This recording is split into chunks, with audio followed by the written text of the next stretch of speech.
obviously that I thought the first 16 minutes of the game was the way we want to play. I thought, we were up 45-25 in the first half. I thought our defense was solid. I thought our rebounding was solid. I thought the possessions that we had, we had some turnovers, but I thought the possessions that we had were excellent. That last 4 minutes of the first half was really bad. It was undisciplined.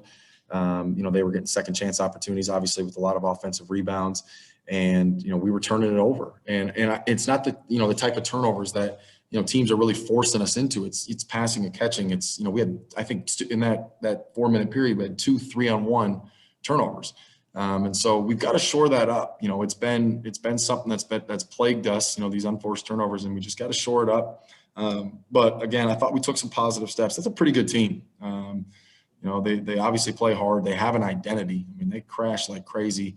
And they gave Bowling Green a game. They gave Ohio a game, and now they've given us a game. So we got to be better. We're gonna have to play better to beat Toledo. But I thought we took some steps forward today. I want to ask because you really stepped into that word identity. How key is it to developing your own identity, and do you think you have one at the moment? And what is that?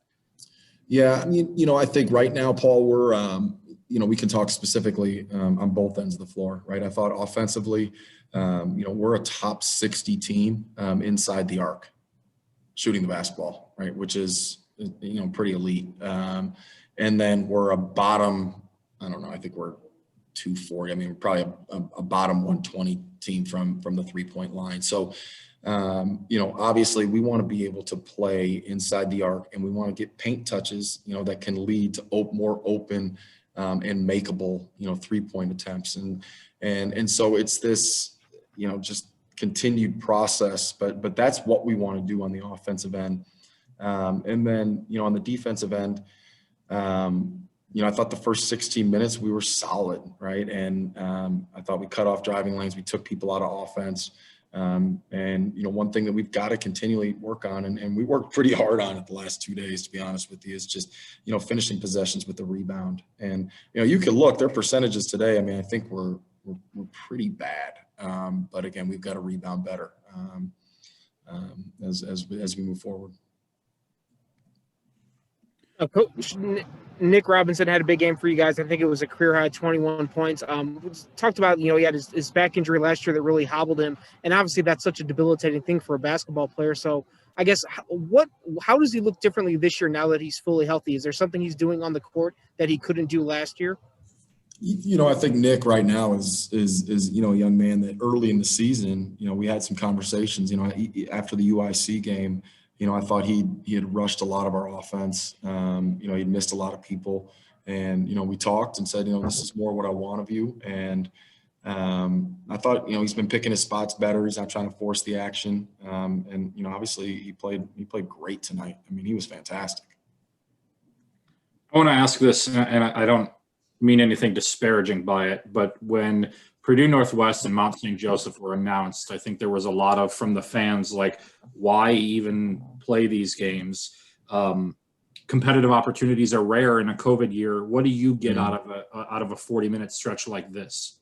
Well, I think the biggest thing, and what I would tell these people, I get it, right? I guess I would say, put yourself in these young men's shoes, right? Would you want to, go home in March, be locked down, couldn't play in a postseason that you qualified for, and then, come back in July, but you can have one guy, one ball, one rim workouts. Then you practice a little bit, you get shut down, you get shut in your room, you practice a little more, you get shut down, you get shut in your room, and then finally you get to games, and then all of a sudden they start canceling games. And we're trying our best to get games, and because that's what these young men. Yes, they come to Valpo for a lot of reasons, right? Good education. I think it's a good environment for the right person that appreciates that environment. But they come to play basketball, right? They come to compete in games, and when you start taking those games away, I think it can hurt you a little bit mentally. So we want to play as much as we're going to be allowed to play. Ricky is a guy who we've talked about this, is just a very patient guy, and it felt like when things weren't going your way, it was him and then the senior leadership of Robinson that started to string together a run there. Can you just touch on kind of some plays that Ben made today? Well, I think Ben, I mean, I thought Ben was good. I thought, obviously for me, I see how good he could be, right? And so I don't want Ben ever to feel satisfied, but he's a pretty even keel guy, right? He doesn't get too high, doesn't get too low. And I think that's ultimately what leads to a little bit of his ability to perform. And he had some big baskets for us when we needed him. You talked about just having games to play, and starting when the calendar, or I guess starting in a few weeks now, when you're going to have all these conference back-to-back games, 2 games in 2 nights, just having a stretch right now of 3 games in 5 days, how much does that help prepare you for that grind that's coming up for you? I mean, ideally, we wouldn't have had it happen, right? I mean, a lot of this is a result of games getting canceled. But yeah, I guess it can prep us. Playing every other day is a lot different than playing back to back. I'll tell you that. But again, we're trying to finish strong and trying to get better every single day. And hopefully by the time we get to conference, we can put our best selves on the floor. Any update on Malik, and I guess good news as well? Yeah, Malik is actually feeling a lot better. I got to talk to him after the game. I'd like to see him, try to give it a go at Toledo, but we'll see. His weight is down. So he was, up around he'd have to tell you, but I think it was around 255, and I think he's down to about 237 right now. So he's dropped some weight, and I think that'll help, just with some of the tendonitis issues that he's been dealing with. So, he's been playing pretty well in practice.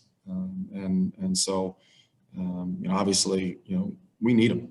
I think Malik, adds a different element to our team. He's obviously another scorer, another experienced player, and just some more size. And so, hopefully we can get him back here pretty soon.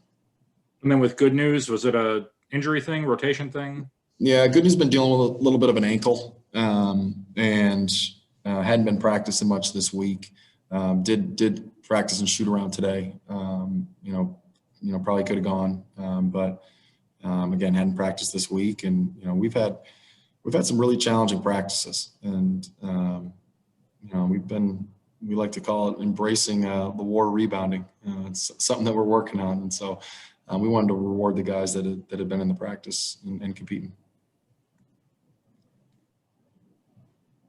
Very good. I'm good. All right. Thanks, guys. Thanks, Coach. Yep.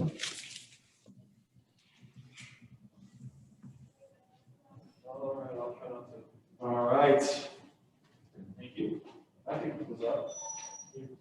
I think Derek Carr got hurt, Paul. Really? I just saw a tweet. All right. Check it out later. Man, that's big. Ben Cricky. How's it going? Good. When a game like this shows up on the schedule, what's the challenge like to go from we're going to play Eastern Michigan and now we're playing a different school and just kind of your thoughts on all of that? Right. I mean, we tried to take. Obviously, it's disappointing we couldn't play Eastern Michigan. We had a good game against them last year and everything, but it's COVID, so nothing's guaranteed, and we just took the next game on the schedule and attacked it the same way. Try to approach it just like any other game and try to be mentally sharp in practice and just take it as a learning experience and try to get better. Do you pay attention, and especially given you're from Canada, do you pay attention to the fact that this is a school that's not a Division I school? Do you pay any attention to that? Kind of how does that factor into your brain at all? No, we got to respect every team. They're basketball players too, just like we are. And, they can play the game a little bit. They had some good games against Ohio and Bowling Green, I think. So, they can play, and we have to prepare that way. Your coach kind of talked about this a few minutes ago, but given just the nature of the last year of basketball with the way the season ended last year and the way this season's been hectic, to say the least, does that change your perspective whenever you guys get on the court? Does it do anything for you just having games to play as opposed to, I guess, just practicing instead? Yeah, I mean, 100%. I mean, I had to do combined like 3 months of quarantine this year. So, I mean, I'm just thankful every single time, whether it be practice or games, that I just get to step on the floor. I know back home right now that they're kind of locked down, and a lot of my friends don't even have access to gyms. So it's really a blessing to be able to play. Ben, I want to ask a basketball question. You got out rebounded 43-31 and 21-5 on the offensive glass. Now, they didn't do a lot with a lot of those offensive rebounds, but I know you're a prideful guy and you're one of the leading rebounders on the team. Just how were they able to get so many offensive rebounds there? Yeah, I mean, we just got to get used to hitting bodies and chasing that ball. I mean, sometimes we get caught just watching the ball and the guy sneak in behind us and grab it. But we definitely got to sharpen up because, I mean, other teams might be bigger, stronger, a little bit faster, different D1 teams that we might be playing. So, of course, in the Valley, a lot of good rebounders. So, yeah, we just got to sharpen up that. And, I mean, we work on it in practice every day. So it'll come along. Ben, coach talked at length about how you guys are a top 60 team in the country inside the arc and not a top 60 team outside the arc right now. You didn't take any threes today. You normally kind of float out there a little bit. Is it a concerted effort to try to get closer to the basket? A little bit. I mean, we're going to take what the defense gives, and the paint touches with both me and Donovan and EG a little bit has been very successful. So we're just going to keep rolling with that until, I mean, it's been working out. So, yeah. I guess I'll ask this, and maybe something we can talk about later on at length, but a combined 3 months in quarantine. Did you ever have COVID and kind of, was it contact tracing? What led you to being in quarantine like every other day? Yeah, it was, I think probably 4 of them were to do with the contract or contact tracing, and 2 of them were just due to traveling back and forth. So yeah, it was tough. I mean, mentally, it's tough being away from the game that long for a guy like myself who doesn't really take days off. It's tough to kind of be forced in a locked room and everything. But I mean, there's still lots you can do. I mean, obviously, it's not the same as getting in the gym or lifting weights or whatever, but I knocked out quite a few push-ups and did some good form shots and shooting on my back and things, you know, trying to just stay sharp and ready for when I could get out.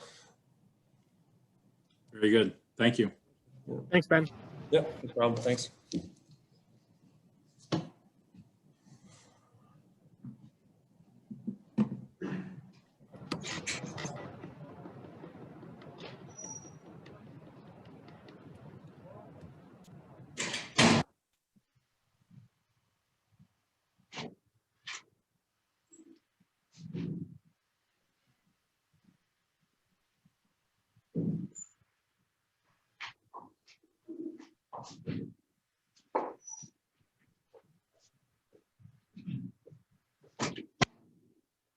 Yo, how you doing? Good, Nick Good, Nick. Robinson.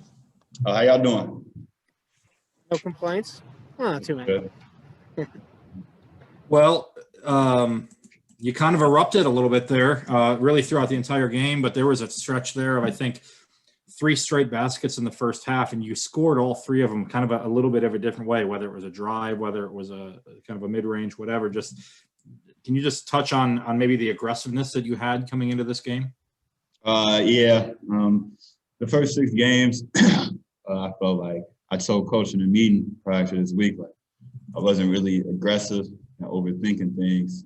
As a 5th-year senior, that's kind of unacceptable. So I was like, look, next game from here on out, I'm just going to be aggressive. And I was on the scoring side, but I would say rebounding, I wasn't aggressive enough as I need to be. So I got to be more aggressive on that end. Missed a free throw, left some points out there, but just being more aggressive, as in like attacking, rebounding, defense, you know, diving on the floor for loose balls, just being who I am. Because as players, I feel like a lot of D1 players go through this, you know, they get there and into their situation and they overthink it. And I found myself doing that the first 6 games. Like, even my girlfriend, she'll be like, dude, like, you're working out all these times and you're passing up wide open shots. Like the first few games, I'm like, yeah, you're right. So it's just being aggressive and taking good shots and being confident in myself. And also, I got to give a shout out to Langston Galloway, plays for the Suns. I hit him up. I was like, dude, I'm going through like a little shooting spell. I'm not really hitting my shots how I should be. They should be way more efficient. He was like, he gave me a few drills to do. And I asked him, I think like a couple of days ago, like, I've been doing them. They tough drills, but I wonder if they'll work. Then the next game this happened. So I guess I gotta give my shout out to LG3. How'd you know Langston? St. Joe's University. He went to St. Joe's. So at my time there, that's one thing at St. Joe's that I'll say their players did come back and play with the guys a little bit more than here at Valpo. I met Jameer Nelson, DeAndre Bembry, and LG3. So, and build relationships with Langston, and he's always been able to reach it. Always give a helping hand. Well, I expect you'll be coming back to Valpo when you're all said and done then too. Yeah, for sure. Coach talked a little bit about this idea of inside the arc. You guys are a top 60 team in the country. You guys have been settling for a lot of 3-point shots in the first 6 games of the year. Is it a better look to drive to the basket and go to the basket? Has that been working better for you guys? Well, man lie, woman lie, numbers don't, right? So the numbers say if it touched the paint, we are a way more efficient team. So even if it's not just our threes that have come from a paint touch tend to go in way more. So it's shooting the right shot, more of a sense, shooting the right shot. That's what I would say. Sometimes, like I would say, like against Purdue and Vandy, towards the end of the game, we start rushing threes instead of getting into the paint, spray out for a 3. So just getting the right shot in the offense, because that's it's hard doing that with the player, because when you tell them don't shoot threes unless blah blah blah blah blah, then he starts to second guess himself and things like that. So it's just about finding the right shot in our offense. Last year you dealt with a back injury, and that seems like such a debilitating thing, especially for any athlete, but especially for a basketball player. When did you start to feel different? And I guess what's the biggest way you feel different on the court this year now that you're fully healthy? The biggest difference for me is just last year was like hell like for me, because mentally knowing you can go by someone, then your body say, nah, not today. That's what it was last year. So if you could imagine, it's like having a battle with yourself. Like, all right, I'm going to take this guy. Like, I'm going to blow right by him. Then your body's like, no, you're not. Just, you're not. So I'll say that's the biggest difference, being able to get the spots that I practice to get to and I'm able to get to and get by players. So I'll say that's the biggest difference. Nick, this is really the first time we've talked. And I know that it's a long ways away and you got a lot of stuff going on in the world, but the NCAA has opened up another year of eligibility for all players next year. You'd be like 30, I think, but like, have you thought about coming back for another year? I mean, is that too far off the road right now? I'll say it's too far. I'm just really trying to compete and win. I feel like we got a great team. We let some games slip, but we can turn it around. And I think today was a good start. So, yeah. They add St. Joseph to the schedule, but it's Mount St. Joseph. Did you do a double take and think maybe you were getting a shot at your old crew? No, I didn't, because unfortunately I saw Mount St. Joseph's from the get-go. I didn't see St. Joe's. So when I got texted about the game, I read St. Joe's and I thought, oh, this is great.